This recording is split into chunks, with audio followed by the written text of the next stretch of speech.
This is the We Got It podcast, and we're so glad to be back with you. Gosh, it's been a great week for Spartan men's basketball.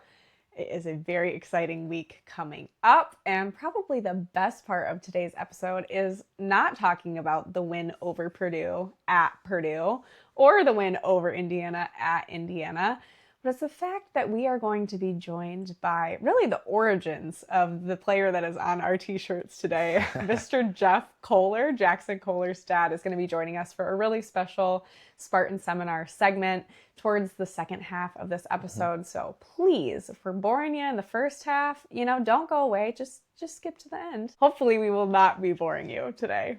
We've got, like I said, a couple of very fun wins to recap, some other Spartan sports updates to get in your brains, get you caught up on. And as always, we are super grateful to be partnered with Spartans Illustrated, who really just is your go-to for all things Spartan athletics.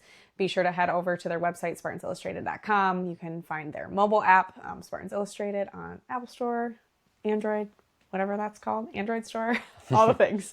There's just been so much good articles, video analysis, partnered with some awesome other creators, Matt Sheehan over at Locked On Spartans, Andrew Talks Hoops, who has just been doing some phenomenal, especially like MSU film breakdown in very like TikTok, Instagram reel digestible chunks for people like me to understand. So you don't want to miss out on all of that content, and especially with Big Ten tournament coming up next week, NCAA March Madness coming up the week after that. Oh my gosh, it's March. It's March. It's March. Oh, I'm so happy. Yeah, you're not going to want to miss any of that. There's just going to be more and more coming out. It's been a good week. And it's March. It has been a good week. I think before this week, before Purdue and Indiana game, I think I don't know, I feel like there was maybe some level of unease in the fan base. I mean, last episode or the episode before, you and I played like panicked, hesitant, confident about like different areas, because felt like, ooh, we got to do like a little pulse check how we do it in February. And some of the big question marks of Michigan State that we didn't really see in February were, can they win tough games on the road? And then can they be consistent? We kind of saw a lot of like win one, lose one, win one, lose one in February. And with this week, I mean, going into it, huge test, going to two places that Michigan State has not had a ton of success at. Mackey Arena against Purdue, hadn't won there in 12 years. And then Assembly Hall versus Indiana, another place that Michigan State has not had a ton of success recently, and pulled out not only one win, but two wins on the week. And really, I feel like in a lot of ways has changed the trajectory of this season. Whereas before this week, we were like, Michigan State's probably not getting a double bye or a triple bye in the Big Ten tournament. Michigan State might be a 4 or a 5 seed in the NCAA tournament. And now it's like virtually a lock that we're a triple bye in the Big Ten tournament. And it's looking like a 2 or a 3 seed in the NCAA tournament. So just a massive, massive week for Michigan State to get those wins and to really like silence a lot of the doubts that I think a lot of people might have had about this team's ceiling going into March. And something that I don't think we give enough credit to is purely being a student in Michigan in February. Like, I say that part joking, but also like, dude, February is just a grueling month for anyone, let alone NCAA Division I, Big Ten basketball leaders. Like, it's tough, and had some very tough matchups. Like, I think in January we benefited from a majority of like home slated games, and I think the IZone can just really, that whole environment can power you through a lot of very tough matchups. And we always say this, like, I'm never going to take a Big Ten road win. I'm never going to apologize for it. I'm never going to take it for granted. And just, I mean, you can see that in the loss to Minnesota on the road, like just games that in theory we shouldn't have lost. But again, it's the Big Ten, and those things just make it all so tricky, which makes the road wins against Purdue, against Indiana this week so much more impactful. And I'm thinking back to one of our previous episodes, we were talking about, I think it was the same day we played that game of like, last year, Michigan State won the Big Ten regular season title outright, being 17-3 in the conference, right? We only had 3 conference losses. And when we talked about it, I think at that point we had 3 conference losses, right? We've picked up 1 more since then. We have 4 conference losses. 4 now, 5 in total with the loss to Duke. And I think you were expressing some hesitation of like even the thought of finishing the season with 5 conference losses or something like that, you know? So really heading into the last week with our matchups against Rutgers and then Michigan on the road, you know, it's very much looking like the Spartans could finish conference play 15-5, which is nothing to hang your heads about at all. Heading into the Big Ten tournament, being a top 4 seed, being a projected top 2-3 seed, you know, depending on how things shake out in the next 2 weeks. For the NCAA tournament, like, that's incredible.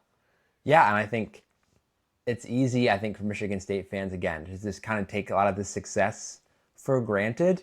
Yes. And even in a year I'm so guilty of that, where Michigan State's not going to win the Big Ten championship, even when there were some stretches that were rough, some disappointing losses, like Michigan State is still in a position to be in the top 10 teams in the country, realistically, going into the tournament, in what would be considered not a down year, but a year that we didn't reach all of their goals necessarily. Well, and like a year of personnel in a way. I mean, there was just so many, similar to last season, like so many question marks. And then I think, you know, you and I reflected on really now at this point in the season, like our 3 transfer guys really haven't or can no longer make a big impact, with having Caleb Glenn out with a season-ending knee injury, having now Divine out with a season-ending foot injury, and Trey Fort just kind of minimally contributing off of the bench. Like, those are things you think about last season. I think part of the reason that the Spartans did so much better and went so much further and made it to an Elite 8 was because of those transfer portal players in a lot of ways. Like Frankie Fiddler showed up in a huge way, especially in tournament play, both Big Ten and NCAA tournament last year. You know, Zimone Zapala was just a huge, literally and figuratively, a huge impact player, just very solid, even if he wasn't somebody who was, you know, boosting the stat book, you know, way up. So you just think about that difference of like, not even just not it being an off year, if that's what you want to call it, like quote unquote off year, but just it's very different, especially compared to like the class that we have coming in next year. Right. So it's just, like you said, it's very easy, I think, for Spartan fans to lose perspective. And I had a perspective shift listening to the broadcast of the Indiana game on Sunday of thinking about the fact that Indiana has only made 2 out of the last 8 NCAA tournaments. And a Spartan fan just can't even, like, I can't even fathom that. That would be so depressing. Like, again, March in Michigan sucks. It's the worst. It's usually like a mixture of like constant rain, snow, sleet. Everything is gray. The mud is just like baked into the ice at that point. Like, there is really no glimmer of spring yet. Everywhere else in the U.S. is like starting to have flowers or trees bloom. No, Michigan's just like stuck in the nasty. March Madness brings me so much joy, you know, helps provide enough boost to get me through the end of my seasonal depression before the sun starts coming back out again. And Indiana fans haven't had that for 6 out of the last 8 years. Yeah, brutal. Like, that's what I'm saying. What is this, our 27th consecutive tournament? I mean, this will be our 28th. Okay, yeah. So we've made 27 consecutively. This will be our 28th consecutive NCAA tournament. Like, this is going to tell you exactly how old we are. Like, Michigan State has not missed a tournament since we both turned 1, right? Right. Like insane. And just because I always love throwing out a little University of Michigan hate, we started getting into a debate of like, how many times has Michigan missed the tournament? And you were like, I think it's been like at least half since we've been alive. And I was like, no way. But how many times have they missed? Yeah, I mean, I think including this year, and if you take out their vacated tournament in 98, they'll have made like 20, or they would have made 13 out of 28, 29, something like that. Yeah. Which is crazy. And this is where I'm like, people have so many opinions, whatever. And they're like, oh, you haven't won a national championship since 2000. Like, yeah, but I've been able to enjoy March every single year.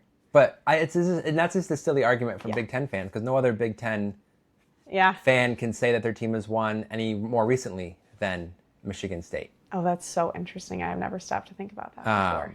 So, yeah. Anyways, we are going to be in the 28th consecutive NCAA tournament. But let's talk a little bit about that Purdue game on Thursday night. A game that was just an incredible basketball game, even if you weren't a fan of either of the teams. Yeah, double-digit lead changes, just like battle back and forth the entire game. Yeah, like Purdue's largest lead was 7 right at the beginning of the game. Mm-hmm. Michigan State got up by 8 late in the second half. It was never a bigger point spread than that. Than that. Michigan State comes away with a 2-point win. And really just, both teams, I think, played really well. Michigan State made more of the plays down the stretch, especially defensively. Except for those couple of wide open threes that we allowed Braden Smith in like the last 3 minutes, and I was like, what is happening? I was very stressed about that. But Michigan State didn't score, I think, in the last 4 or 5 minutes, and still were able to get enough stops to hold on. Yeah, that's crazy. To the win.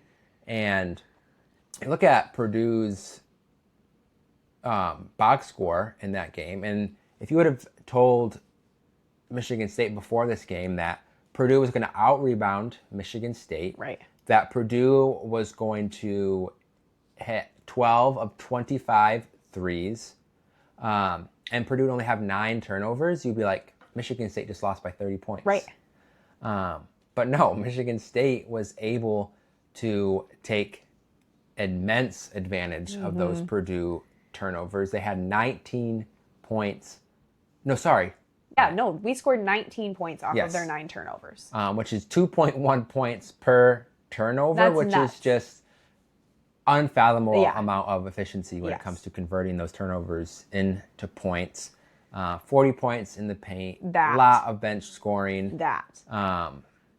And just really was able to answer every single time Purdue would maybe go on a little bit of a run or hit a big shot. It seemed like Michigan State would then immediately follow that with a bucket of their own. And Michigan State shot 60% from the field in the second half. So this wasn't like a game that Purdue lost or gave away. Like, this is just a game that Michigan State won and executed when it mattered, and were consistent throughout the whole game. In a place like Mackey, where they haven't won since Gary Harris was at Michigan State in 2014. But yeah, just one of like the better feeling wins in the regular season for Michigan State, I would say, in quite some time. And a couple things. Sorry, I've just had so many thoughts while you're recapping the win, because there were just so many good things about it.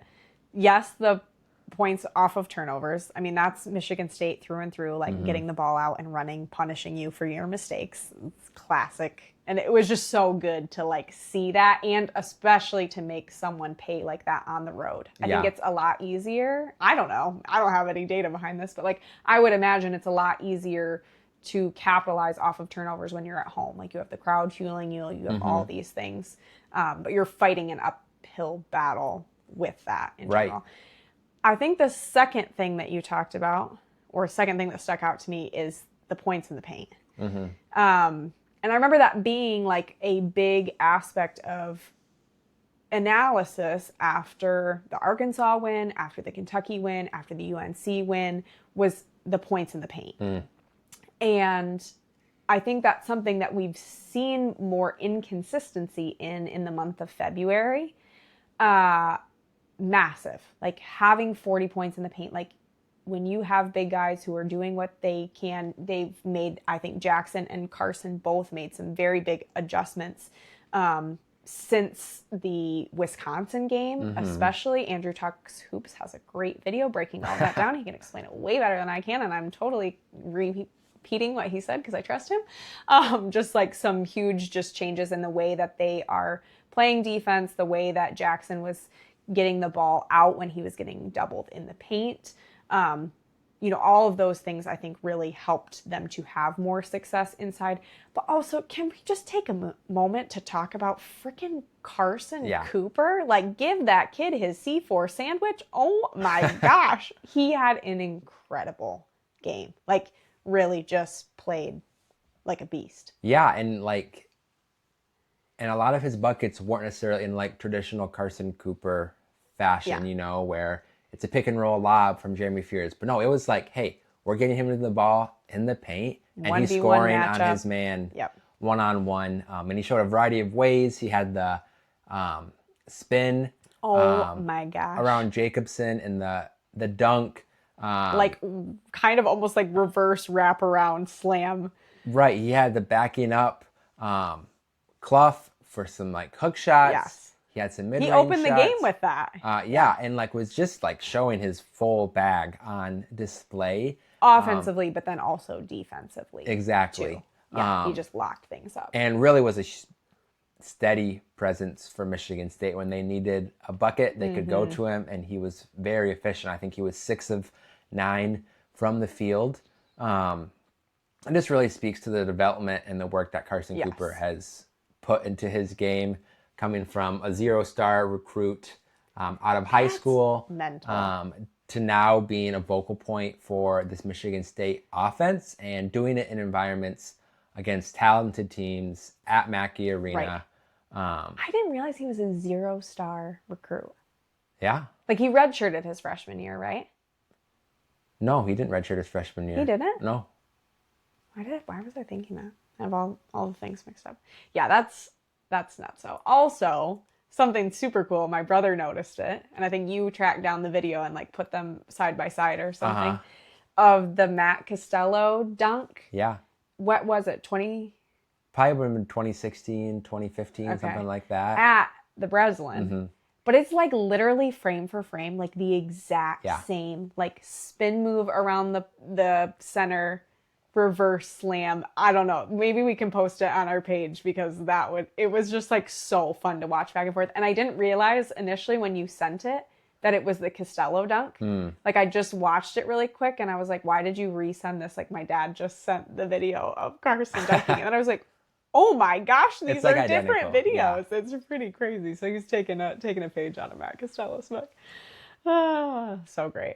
But yeah, really a game that put Michigan State in the driver's seat for top 4 finish in the Big Ten, and a lot better odds, I think, for a top 2 or 3 seed in NCAA tournament.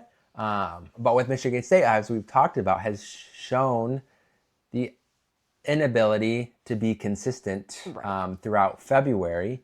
And I was a little bit nervous going into the game against Indiana because it's another place where, like we said, Michigan State hasn't had a ton of success.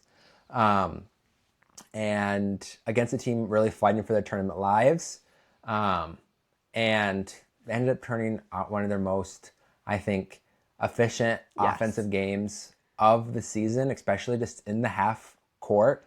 And that was, I think, one of the fun things, too, was to finally see not us struggling with our half-court offense, but another team struggling with their... I mean, how many shot clock violations did we force Indiana to have? Or just terrible shots thrown up at the last second? Like, I can think of at least 2 or 3 shot clock violations and a handful more of just, like, very much forced bad shots.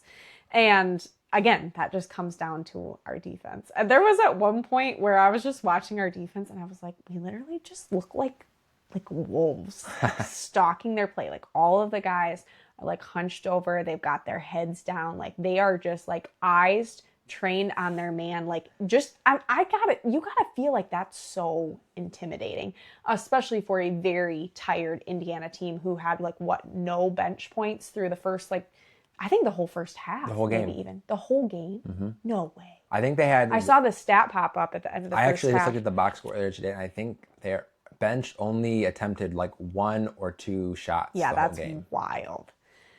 That's wild. And I just think the work that these guys have put in, especially as you get deeper into the season, people are tired. Like, MSU's intensity really just starts to wear on you. Exactly. Especially if you don't have depth. And that's something that people are struggling with more and more later into the season. Injuries rack up, things happen, like you just have less go-to options, which we haven't been immune to either, obviously losing Divine this season. But I think we've been able to absorb the impact of that a little bit more because Divine was kind of a dynamic position player. Like, we had him at the 1 and the 2.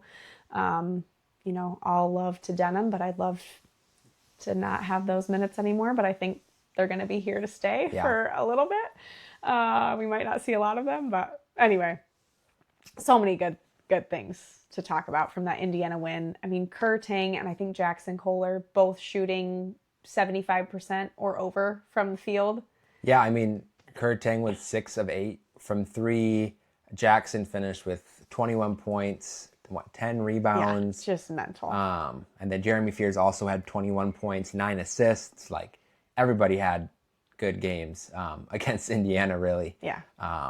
But if they can get, like, Kerr Tang, I mean, I think just a flamethrower on Sunday against Indiana. And I can't go expecting him, obviously, to shoot like that every game. But that was like the consistency that I was looking for. When you parlay with his performance against Purdue, where he had 3 threes, 14 points, like, if they can get... He's that solid contributor if he can continue that. If they can get just, solid bench minutes where he's scoring 12, 14 points a game off the bench, hitting shots, like, that really elevates Michigan State a lot because they don't have a ton of consistent shooters on this team. And if they can continue to have that consistent presence from Kerr Tang, it really does change a lot and open up a lot for this Michigan State offense. Well, and it just makes our bench so much more of a threat. I mean, we, early in the season, we had Tang starting at the 2. Lately, we've been having Jordan Scott start at the 2 after Divine's injury. And instead of it being like I hate to ever call Tang like a downgrade, but in the past when he was a little bit more streaky, it was like, we don't really know what we're getting off of the bench. But if Scott goes out and Tang comes in, or Tang goes out and Scott comes in, it feels like we've got a very solid 2 guard out there, which is pretty great to say if you're basing it off of this last week of Michigan State basketball. Right, but I mean, even with Tang, you look at his last 5 or 6 games, like his shooting and scoring output has been pretty consistent. And like, I don't think it's not just a 2-game sample size now. Like, it's been like, really, he was pretty consistent even all throughout February for the most part, more so than he was earlier in the season, for sure. I think it got overshadowed, some of his success of like just the other struggles that were going on. But yeah, definitely a super promising sign, to have just winning another tough road game against a very desperate Indiana team. I know we got 1 week left, regular season, senior day against Rutgers on Thursday, and then at Michigan to end the regular season Sunday night. But then it's tournament time. We got Big Ten tournament, NCAA tournament, back-to-back weekends. Like, stuff's going to get real quick for Michigan State basketball. Yeah. A fun thing that you just made me think of, talking about Jeremy having 9 assists on Sunday against Indiana, is that he has the opportunity. So, Braden Smith for Purdue, wasn't it during Michigan State's game? He broke the all-time Big Ten record for like career assists. Right. Yeah. Against Michigan State. I'm saying that happened. Mm-hmm. Yeah, that's where I was going with this. He broke the all-time assist record for Big Ten. He has the chance to beat the all-time assist record in all of Division I, which is Bobby Hurley. It's like 1,070, something like that, 6 or something, which he has could be on pace for, honestly, depending on how deep of a tournament run they make, both in the Big Ten tournament and the NCAA tournament. But Jeremy, as a redshirt sophomore, has the chance to break the single season assist record. Let that sink in for a second. And he only needs 50 assists. more assists. And that's including, it's the whole season. So it includes Big Ten tournament, NCAA tournament. So if you're talking about, we've got 2 games this week, if we can get at least 2 games out of the Big Ten tournament, you get at least 1 game out of the NCAA tournament. Realistically, hopefully we're looking for at least 6 to 7 more games for the Spartans in their season. Obviously, we would love, I can't do quick math, 3 plus 6, 11 more games. But 6, realistically, if Jeremy keeps averaging what he's been averaging, would be enough for him to beat that record. So we'll keep you updated on how that's going in future episodes. I think that was a good recap. Yeah. Hopefully you guys feel caught up on what happened in the Purdue game, the Indiana game. We'll get you headed over to some halftime updates next, and then don't go anywhere because Mr. Jeff Kohler himself is going to be joining us. It's time now for our halftime report. Sorry, I'm turning into Abby's an old trademarking person. Halftime report song. So stay tuned. But Work in progress, people. Sorry. Obviously, a lot has happened for the men's basketball team this week, but a lot is happening outside of men's basketball as well, especially between men's hockey and women's basketball. Men's hockey is on the verge of clinching a 3rd straight Big Ten championship. This past weekend, they had their last home series of the season against Ohio State. On Friday night, they did fall to the Buckeyes, and really just an uncharacteristic game. Just seemed like Michigan State was off. But then on Saturday night, what a incredible game. Battle. Not only Tooth and nail. Going to overtime, not only going to a shootout, but going 13 rounds. I don't think I breathed the entire shootout. It was electric. Trey Augustine. Yeah, I was going to say, freaking Trey Augustine. That kid is... Might as well put a brick wall in front of the goal just because that's how incredible he was in this shootout. But Michigan State was able to come away in the 13th round with the victory to get 2 points in the Big Ten standings.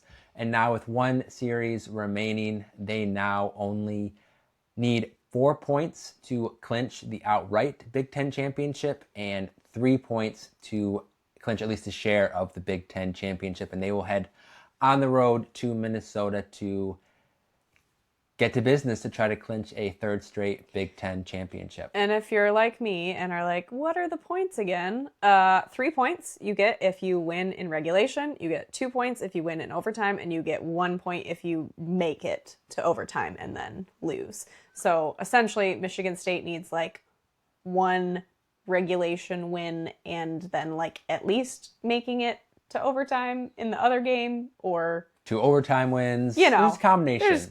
Of things.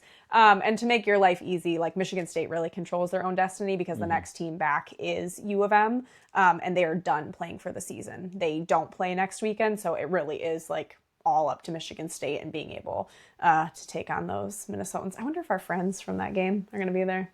Oh yeah, I'll have to text them. That's a good idea.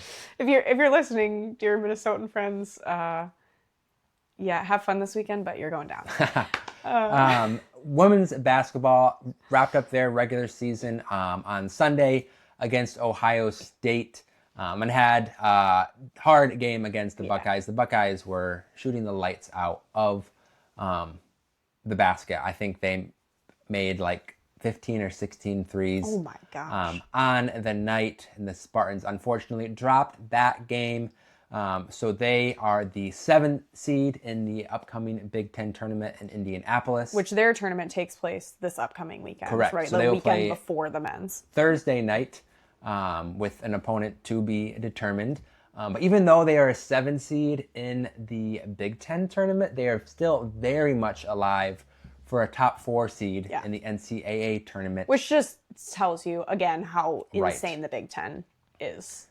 Exactly. in basketball, men's and women's across the country. And Big if Ten they special. were to get a top 4 seed in March Madness, they would have the opportunity to host their first 2 round games at Breslin Center, Yeah. which hasn't been done in quite some time. So huge opportunity, a lot to play for still for the women's basketball team.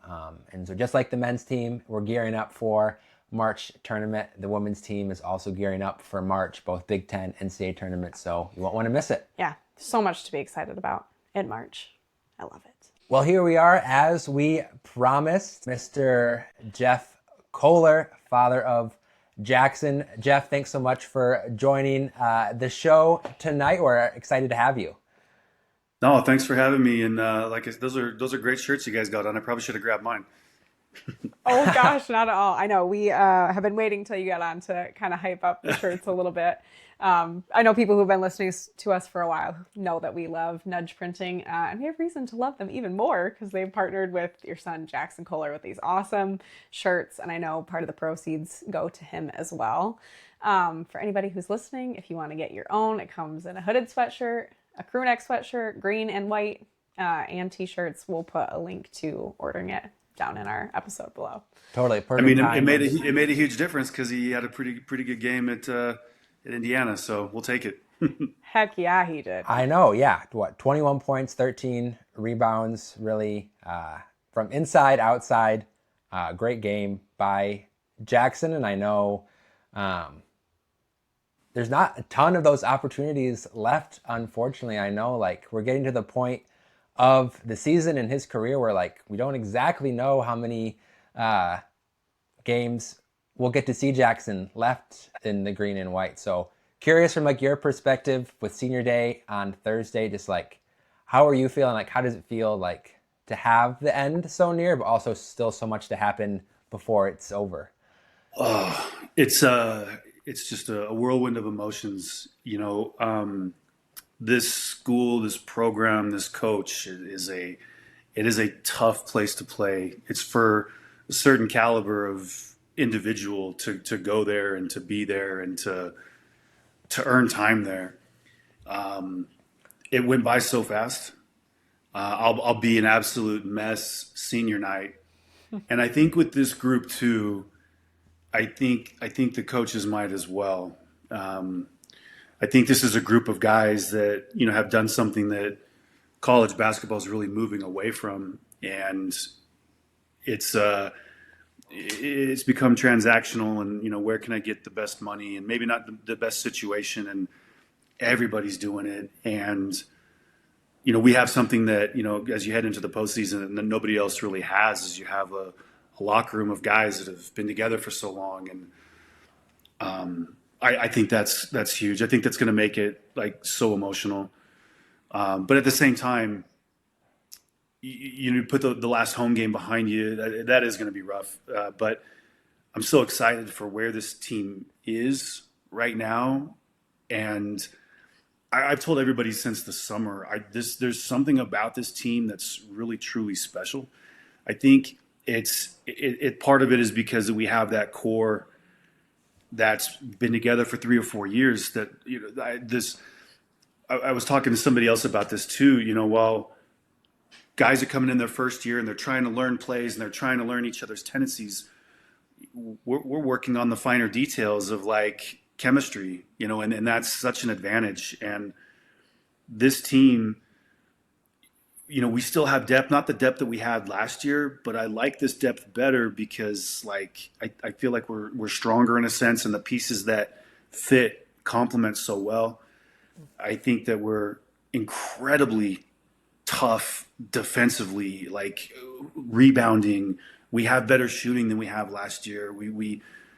There's just so many things to like, and I love that. Like February was a tough month for me. I crashed out on Twitter a time or two, but because Jaxon had my gosh, I mean he had been operating at just such a consistent level of stats that people hadn't really put up before. And I think when Draymond put a tweet out about him, I think it just kind of hit him, and then he had a bad game or two, and then it didn't automatically come back. And it's like in any sport, when you get in the mental side of things, and the mental side of this thing is tough at Michigan State because it's a lot, and it puts pressure on you. And so it took him, I mean, a darn near a month and change to just see a few easy ones go in. And I love that they did that for him, because I think they're going to need him playing at a higher level once they want to get into March and April. Which is saying a lot, even reflecting on you talking about him, maybe just having a little bit of a harder month. If you look at his stat line, and we obviously know players are so much more than their stat lines, but it's still so incredibly impressive for him having some of those off games. I mean, he's averaging 12.4 points, 9.2 rebounds. He's shooting exactly 50% from the field. Like, that is an incredible, consistent. I mean, it just speaks to who Jaxon really seems to be on the court, and every time we've interacted with him off the court too. And it's really cool to be able to hear that from your perspective. Oh, that's great. I mean, when I tried to break it down to him, I said, look, you've had 2 games this whole season under 7 points. Yes. Most kids average 7 points, That's crazy. And you've had, I think, maybe 7 games under 7 rebounds. And you've played, darn near 30 games. So I was like, we had a good chat this week, and I got to chat with Coach, and it was just time. It was just time for us to give him a game where he could just see a few easy ones go in, get to the free throw line, and that opens everything up. There was for a few weeks, it was like we were just expecting him to shoot the three, but like just find his way back shooting the three. And when you're cold, that rim gets smaller and smaller and smaller, every game. And so the fact that they ran 3 punch plays for him to start the game, and he got to the line, I'm like, oh, here we go.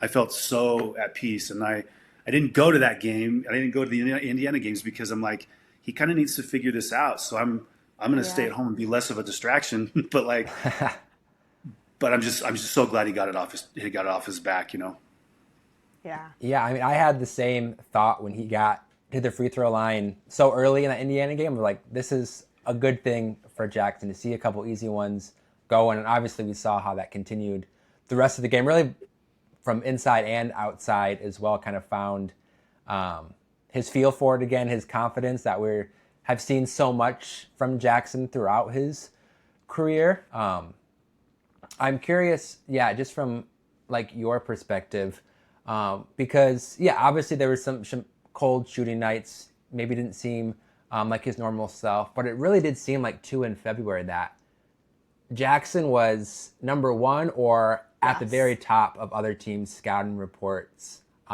in a very obvious way. Like, defenses were really making a concerted effort to take Jaxon away from Michigan State. I mean, with the immediate post doubles, even just how they were playing him on top of the key when he's getting some of those screens, where Michigan State's looking to get him some of those easy looks from outside. I think for Michigan State fans, like, it's easy to say, oh, like, he's going through a rough stretch, but I don't think everybody realizes that how much other teams are also keying up on Jaxon because they know what he can do. Like we saw in Indiana, where he can go off for 21 and 13. Or if they can even take that consistent piece away from Michigan State, right? Like, if we're just always banking on Jaxon having a double-double, like, you take that away and now all of a sudden we're floundering. Gosh, thank you. Nobody else wants to talk about this because from the fan perspective, respectfully, it's all about ball goes in or ball goes out. It's not about how the play set up or what the spacing was or the guy that's going off right now is because the team wants that guy to beat you. They're not throwing double teams at everybody. But after a couple, I think after Nebraska is when it all changed, because he had the big half against Duke. He hits 4 threes in the half. He gets a couple buckets. We don't get him in the second half. But then when he goes and does it again at Nebraska, now it's like, okay, this kid is really a threat from outside. And so after Nebraska, it was always double him, because he can also pass out of the post. Everyone says he turns it over at a high clip. It's not on the double. It's when he puts the ball down. When he passes out of the double, we get shots out of that, like you saw last night. And so that's a huge, and part of it's a good thing, because he he's seen it enough to where I think he's a little desensitized to it. But also, it got guys like Cooper had some big games because they're not Right. doubling Cooper. They're running like hell to catch Jaxon off the 3-point line, and then they're not letting him get anything near the basket in the post. And that is hard to operate with. And with our lineups being who's out there, it's smart for teams to take Jaxon away. It forces Jeremy to have one less option, and other guys beat you. And I honestly think it was a hard stretch to watch him go through, but I think it was great for our team because we got guys with a lot of game reps, shooting the ball, getting to the basket, doing their own thing, so that now, as we get into March, everybody's got enough reps of being able to beat you. So you want to take Jaxon away, we'll throw it to Carson. You want to take Carson away, we'll throw it to Jaxon. We'll kick it to Kerr. This is a good time for us to be kind of going through all these things, I think, and kind of getting it out of our system. Yeah. Right, and I think it kind of came at an interesting time too, because kind of some of those maybe struggles or whatever you want to call them with Jaxon kind of coincided too when Divine got hurt. So you have a coaching staff who's trying to figure out a new guard rotation and what works in that regard, but then also how to counter how teams are playing Jaxon. I think now that they've kind of got that guard rotation seems to be more of a well-oiled machine than we saw Saturday, this counter with kind of how teams are playing Jaxon and giving him those opportunities. So I think, those are just some things that a lot of fans might not put two and two together on why these things are happening. But there's just so many factors that can contribute to a couple nights where he's not going off for 21 and 13 like he was on Saturday. And for a good stretch, we weren't countering it, right? So we weren't doing things to get him more open shots, but rather we were going to what the defense gave us. And okay, it is what it is, but and I said, in a sense, it was good to have other guys, get opportunities to step up and have big nights. I mean, it's good for everybody to get their run of this, but I just tried to explain to Jaxon, I'm like, the hardest part if you're a shooter, right, and or like a baseball hitter, you go into a slump and you can't hit the ball, but when you're out there, you're just not going to cold shoot your way back into a good game. It's just not going to happen. Right.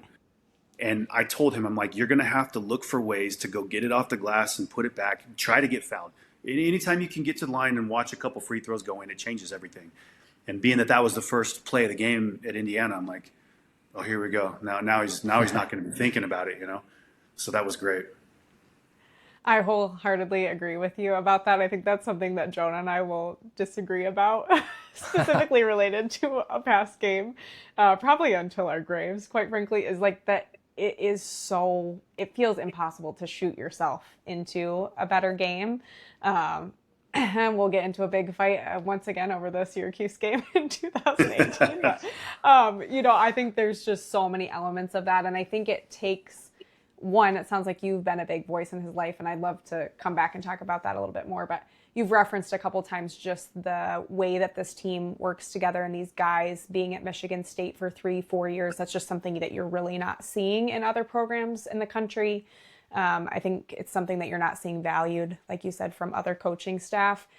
And I think that's something just Jonah and I like spending some time, in the locker room, getting to interact with the guys. Like, to me, what I just see is a huge brotherhood between them. And I feel like on the one hand, it's got to be so hard to watch Jaxon, or even Jaxon, for him to just experience some of those challenges and to feel more of that pressure, but also just speaks so much to his character and the brotherhood that these guys have, that he can even take that perspective that hey, even if it's not me, it's one of the other guys tonight. And I just think that's what makes Michigan State such a special program. That was the reason why when we saw it firsthand on his visit, I even mom knew. I could tell mom's she teared up at the meeting. She knew this is where she wanted to send her son.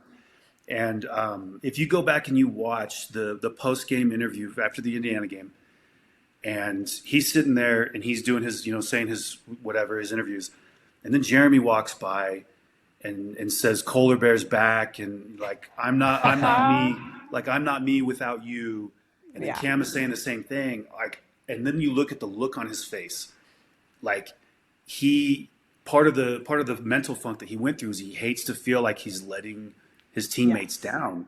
Yes. And it wasn't totally, I mean, some of it's in his control, some of it's the way that things go, but like he needed that game, and more importantly, to feel, what his teammates were there for him afterwards and celebrated it with him. I remember his first like 20-point game as a junior, like in preseason, and they were dumping water on him. I mean, this place, it's just different. It is a brotherhood, and the family aspect, the alumni, the people that text him and reach out to him and tell him it's okay to go through it. Just, stay on your path. You knew he would get there. And I'm like I told everybody, I'm just glad if you're going to struggle, do it in February. Don't do it in March. Yes. Yeah, I mean, and that's just, it seems like, I mean, even look at last season, Michigan State had some struggles in February and then just goes on the run they did to end last season. And we're kind of seeing kind of a similar pattern this year, going through some struggles in February. And then kind of when March turns on the calendar, you see Michigan State really playing to their identity and to their team's strengths. And I think, like you both have mentioned, just speaks so much to the culture that Izzo has created here at Michigan State, and especially too for like your family in particular. I think, correct me if I'm wrong, Jackson's the first player from Utah to be at Michigan State. Like, I'm not exactly sure what your guys' exposure to Michigan State was prior to the recruitment, but I think it just speaks volumes that even in that short period of time during the recruitment, you guys can have such a clear picture of what this culture is like, that Michigan State fans have seen grow and develop over the last 30 years of Izzo, but even just seeing how clear it is from a family's perspective who maybe doesn't have quite the history The related. like Midwest, like, a lot of Michigan State players have come from Michigan or the Midwest. Like, can you just talk a little bit about that experience and everything? Yeah, 100%. So like, I mean, I was obsessed watching college basketball, like from a young age, probably abnormally young. I watched all of it. I watched every player, every team, from the UNLVs to the Dukes, the Kentuckys, the Michigan States. Like I watched Mateen Cleaves, I watched Drew Knight. So I watched all these guys. And I don't know. There's something about, like, I knew about my son's personality. You see his facial expressions. I mean, look at your T-shirt, right? Yeah, exactly. No, I wanted to talk about that. That just, to me, mentally fit the culture. And like, when I was a player, I couldn't play for a guy like that, but I knew my son could. And the first time Izzo FaceTimed me and we met in person and I got to see it, I was just like, and we moved. I moved from, Utah to Vegas. I was trying to reestablish. So Jackson went to a few different high schools, which at face value usually means that you're, somebody who's not happy or a problem child. That really wasn't it at all. I made sure that when we were going to send him one place, it was just going to be one, and it had to be the right spot. And like I tell everybody, it was, once you get there, you absolutely know. Yeah, that's pretty incredible. I wanted to kind of come back to, obviously, the facial expression that we have on our shirts. And I know just the whole like psycho mentality is something that Jaxon himself has talked about. It's something that I think any Spartan fan, just you hear the word psycho and you think of Jaxon, in the most positive way possible. And I'm going to blank on what game it was, just his facial expression when Cohen had that dunk. Like, there's just so many just wonderful moments of just Jackson's personality that come through on the court. But I think something that maybe would surprise people is anytime I've been around him in the locker room, anytime he gets asked a question, like he's so self-reflective, and you can see that aspect of, just like you talked about, like he's just so, I don't know if hard on himself is the right word, but you've talked about like those games where he, maybe wasn't performing to the level that he thought he should. Like he has like this, it seems like very vulnerable side too with those guys. Oh my gosh. I think that's also speaks a lot to his character, that he can carry both those things at the same time. He's very cerebral, he's very emotional, and like his little psycho outlet allows him to just pour all of that into the game and into his effort. And And he's not a selfish player. Like he's not worried about I need to score so many points. It's more or less when you've been a help to your team, and Yeah. the times that you've been an anchor, like a drag on your team. And he truly just he cares. He loves his team. He loves his coach. And he is his toughest critic. That's why I won't even let him go on social media, is because somebody says, "Oh, he sucked for the last month," and I crash out saying, you have to understand the scout, and they're running at him a lot faster. He doesn't have the space to get that shot off. It's different, and all the baggage that comes along with that. But like before that Indiana game, he fired off a text to me, which was easily. He sent it to me and Mom. We just woke up to this long text, and it's something to the effect of, I got so caught up in trying to be who I was, and I really didn't spend enough time appreciating who I've become and who I am. Mm-hmm. He's like, I wasn't learning the lesson. I just was down on myself because I'm not hitting shots. And I knew right when I read that text, I'm like, okay, you understood the lesson, that adversity is trying to teach you. And like, just you go out there and give it your best effort, and it's usually, even if it's an off game, it's not awful, and it'll get better. And to see him with that perspective turn around and put on the performance that he did, I feel pretty good about where his mind is and where his abilities are at as we head into the latter parts of the season. Yeah, and you totally should be. I think we've kind of like danced around it a few times just talking about different things, but if you feel comfortable, like, what has it just been like? I can't imagine just being a dad, like your heart watching him battle through these things. Like, what has that been like for you and his mom, Amber? Just, I don't know. I can't imagine like having someone that you love so much and just like wanting to see them succeed and see them the way that you see them. Like, just what has that perspective been like really for all four of Jaxon years and the way that he's developed, but I think especially this year and the last month or so, especially. It's, a mom's perspective is probably going to be the craziest for any player, right? No mama wants to see her baby struggle or even be upset or feel like they're not good enough. So mom would be quite a different interview, but as they all would, right? But like from a dad, we're the number 8th ranked team in the country, and our weaknesses are getting leaner. And your son is a big part of that. And your son, in the last 2 years, I think since he became a starter, is now like maybe 54-11 in 2 years that really kind of put this program back on the hill. And I couldn't be prouder because nobody knows how much this kid cares, number one, and how much he works, number two. You have no idea. And so I'm proud the most awesome thing is, when your kids run into a wall that eventually, they crack it, and then they eventually get through it. And so I just feel, really good about what he's done so far, which we all know he was on a pace that no other college basketball player has done, right? Like average a double-double and shoot better than 50% for three. It's like I never expected that to happen, but I expected him to be a little bit higher than where he is, which I think he'll meet. But you can't keep that pace. And so like you can't look at an off game as like a failure. Your total body of work here has been pretty great. So I'm so proud. I'm absolutely so proud. And I think that might have been part of me, getting into social media here and there, is not to control the narrative so much as but just add a different angle to it, and trying to keep it positive. Oh, as someone who, in college, I was known to all of my roommates as the roommate that sat on the couch and yelled at the TV during Michigan State games. Like, I know more than anyone, like, it's so easy to get in that, like, nihilistic fan headspace or, like, just overreact. Like, I think a lot of us, I have big emotions.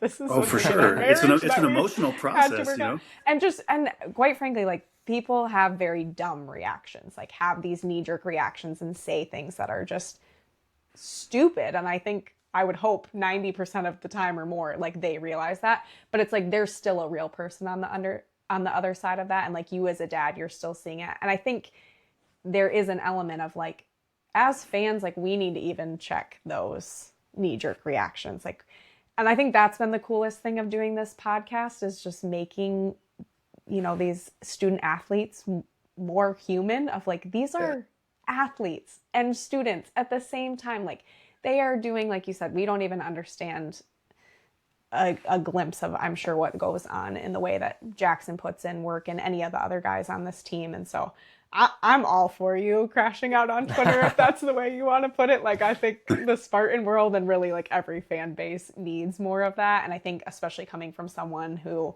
across the fan base is like looked up to, like you're, I think, one of the perfect people to do that. So thank you for offering that service to the MSU community. Well, and for you guys too, for people that provide a more analyzed and educational angle to things, it just, it's all, for a lot of basketball fans, it's, ball didn't go in, this sucks. And basketball is so much more than that. Like I watch every game in person through the eyes of my kid, number one. Number two, I go back and watch it through the structure of the offense and what sets we ran, what the other team was trying to force you into, and how we responded. And so, we need the sport needs more people that are breaking this down, so that you maybe give the kid a little bit more of a pass when he's page 2 of the scout. It's going to take a little bit of time to adjust to that, So, but I think that you guys doing that is awesome. Oh, well, thank you. We really appreciate that. It's a high compliment for sure. I think Tom Izzo himself, just, being raised, always watching him coach and listening to his post-game press conferences, like I feel like he's almost raised us in that way in a little bit of like, I'll hear him talk about all the time how much he hates the stat line. Like that doesn't tell me anything. Doesn't. And I think that's especially true of Michigan State basketball with a team that prioritizes defense so much. Like there's just so few analytics that actually, I feel like, can measure the impact of a defense. And I, like you said, it's just so many times people's like, well, what's the shooting percentage, or did the ball go in or out? Yeah, what we shoot, how many?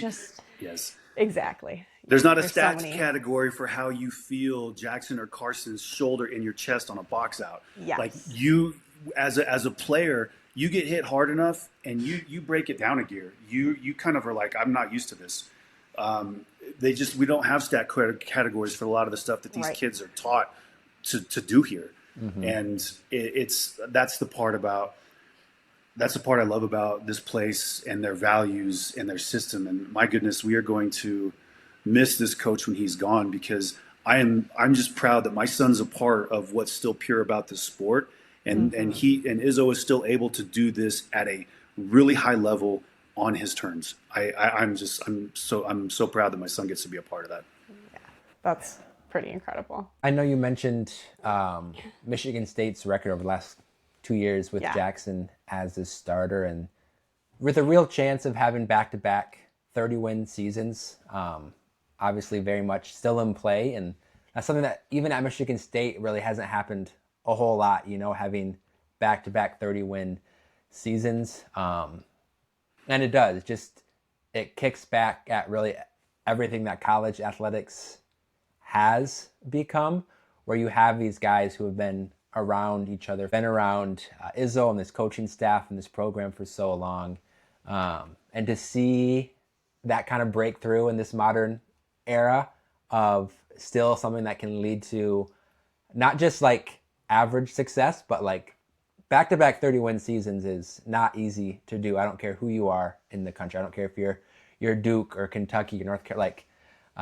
That's something that, I think a lot of Michigan State fans take for granted too, because of all the success that Michigan State has had. But you look at this group of guys really anchored by Jaxon and Carson Cooper as seniors, but then you add Jeremy and Cohen as well. It's just a breath, I think, of fresh air. And I think it's easy for a lot of people even outside of Michigan State who are kind of fed up with what college athletics has become in a lot of ways, to see it still be done the right way, where this is a coach that respects his players, a coach that believes in his players. He's not going to recruit over them. He's not going to just push them out to get an upgrade in the portal. And I think it takes too a rare breed of player to be able to survive in that environment. When you have that push and pull with Izzo throughout the years, and it's been super fun to watch, especially with Jaxon kind of have some high highs and having some struggles as well. But now as he's finishing up his career, the trajectory that he's on is just pretty fun to watch. And I think, when they say our kind of guys, they're very selective in that because you have to have a certain temperament and demeanor. Mm-hmm. You have to be somebody that, if you get slapped, you're going to jump back up. And I love some of the pictures of Jaxon, yelling back at Izzo because eventually, okay, the first 2 years you can yell at me until I understand this. By my third year, you can yell at me, but I understand this so well that I have a good point here that I'm going to make, and for this all to work, they have to see you as being a player that can be like a Jeremy Fears, can be a Big Ten Player of the Year, like a Jaxon. Like he was on track to be like maybe a second team All Conference, maybe when he was playing at his best or whatever. Somebody that's going to work to get where you see him, and it's kind of a two-way deal. And so I get kind of upset hearing all the time that people always say, "Oh, this might not be the most talented team." That gets under my skin because these kids are all top 100 just like any other place, right. And we have arguably the best point guard in America. We have the most elite athlete, I think, on the planet. We have two of the most physical, most dominant rebounding bigs, and we've got elite shooters that are coming around. And we stick to the team principles. We execute all the kind of things that you got to be a Final Four team or higher. And now that everybody's gotten their chance to kind of, I don't know, clicking well, playing well, everybody that's had some struggles, I think, have gone through it. Cohen had some struggles early on, or Carson maybe here or there, or Jeremy in a couple games. But I feel like everybody's starting to trend upward together, and it's the perfect time of the year to do that, and it's just fun to watch. I think about that a lot. I know you mentioned just some great pictures of Jaxon and Tom giving it to each other, and I think as a fan, probably my favorite game to sit at home on my couch and watch was the USC game, because we had some great moments of Jeremy and Tom getting into it with each other. There's a phenomenal sequence, again, from my perspective as a fan, of Jaxon and Tom getting into it. How is that though, watching your son get yelled at by Tom, but then also I'm sure that's gotta feel a certain way. So my wife will get texts from family members we hate it when that happens, and I'm proud. Why? Because that kid has studied so much to make sure that he optimizes. He's not the quickest athlete or the most pro, he's not going to outrun you speed wise, quickness, but he's going to outsmart you. He's going to take a right angle, or he might hold a defensive. He gets a lot of crap for being bad defensively, but a lot of the times he's holding position before he gets back because he's helping somebody else out. And so if he ever gets yelled at for that, and he was right, he's won most of those battles in the last 2 years. Yes. Because he's I was going to say, tell me who these people are that are getting after him about this, because I will personally go find them and say, let's rehash some film. For sure. I could never accuse Jaxon of that. And I'm not just saying that because you're on here. That's never... Yeah, that's crazy. In the game, that's the best part is when you stay here for a few years, the game slows down to where you're not really caught off guard in most situations. You're the one in control because you know where you're supposed to be. And that's a beautiful thing about chemistry that these other teams don't have. Is these guys have done this enough to know I'm supposed to be here until this guy slides over, and then I'm supposed to close out. And it's just mechanics and muscle memory now. And so I love that game too. You know why? Because I know Izzo does a lot of stuff where he might just come after you one day in practice unprovoked, but it's because he wants to see if you're going to clap back. He's testing you for something further down the road. And I try to tell some of the parents of the youngers, hey, you don't know what's coming, but get ready, because one day it's just going to happen. And it's not. He just wants to see how your kid responds to it. It might come unprovoked. It might just surprise just catch him totally off guard. But he wants to know that you can clap back. And and then that USC game, when he challenges Jeremy and then he turns around and smiles. Yeah. Yeah. He knows what he's doing. And like That it's moment, the best. I was like, "Oh, this is a good game." Like Yeah. it was still pretty early in the game at that point, but I was like, "This is over." Like Tom smiled, it's over. And I remember because he loves this team and he Right. knows Yes. he knows he's got guys that are going to clap back at him. This is a player team too. And that's why I'm like, we might have lost a few games experimenting with some stuff here or there, but we have absolutely all the fixings to be, the top dog out there. So like I'm so excited for what's yet to come. And that's the best part of the senior year is if you are a good team, a lot of things can happen. And so I like that we're clicking. Yeah. I love that parent perspective too, and just that you have been able to see that, because I think, again, growing up in the Tom Izzo era,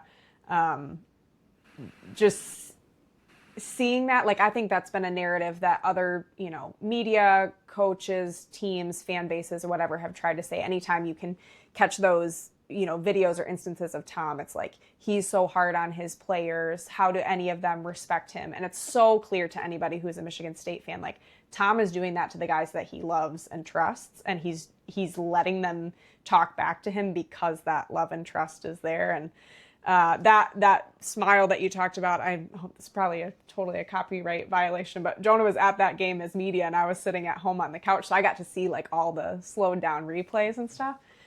And I saw that smile from Tom, and I rewound my TV. I zoomed in and took a video and sent it to Jonah, and I was like, "This game is over." It's done. Of course, Jonah goes and reposts that video on Twitter, and it just blows up. But half the people in the comments are like mad at Jeremy. Like, this generation, they don't know how to talk to their elders, this kind of stuff. And I'm like, dude, you have no idea what's going on in the culture of Michigan State. Yeah, like, Tom loves this so much. We are working on such different things than your other Yes. favorite team is working on right now. Yes. You got Yeah. guys getting kicked off teams right now, and like Right. he loves these guys, and these guys love him, and they love each other. So like, it's easy to dismiss that stuff because he couldn't even engineer adversity because these guys know what they're doing. Yes. That was the best part about it. Is he's laughing. Yeah, He's like, that's "Oh, they so got good. me." Yep. I can't even test them. They're good. They're ready.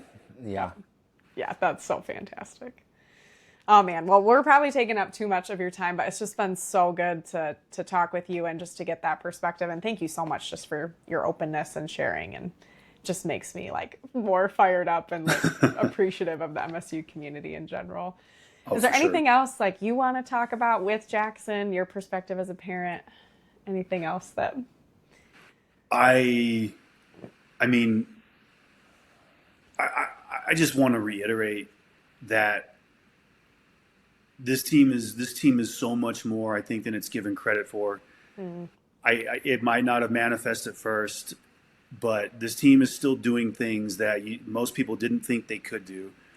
And here we are closing in on the last week of the season, and we're climbing higher. We're up where we belong to be. I think we still deserve to be a touch higher than where we are, like ranking wise. But we have all the pieces. We have guys that are tested. I just think there's a lot more to be excited about than to be. And I've been saying that since the summer. I like to go watch a lot of practice and spend time, and I'm just like, we got real guys this year. So I just think it's support these guys, be there for them, cheer them on. But it's going to be a fun month. March is going to be amazing. I'm so looking forward to it. Yeah, March is the best. Yeah. We were talking about that in our previous segment before you hopped on, of just like, we are just so spoiled at Michigan State fans to always be able to enjoy March. Like, I don't have a memory where I haven't been able to enjoy Michigan State in an NCAA tournament, and like that in and of itself, like, we're just so spoiled, and I think we lose perspective of that a lot.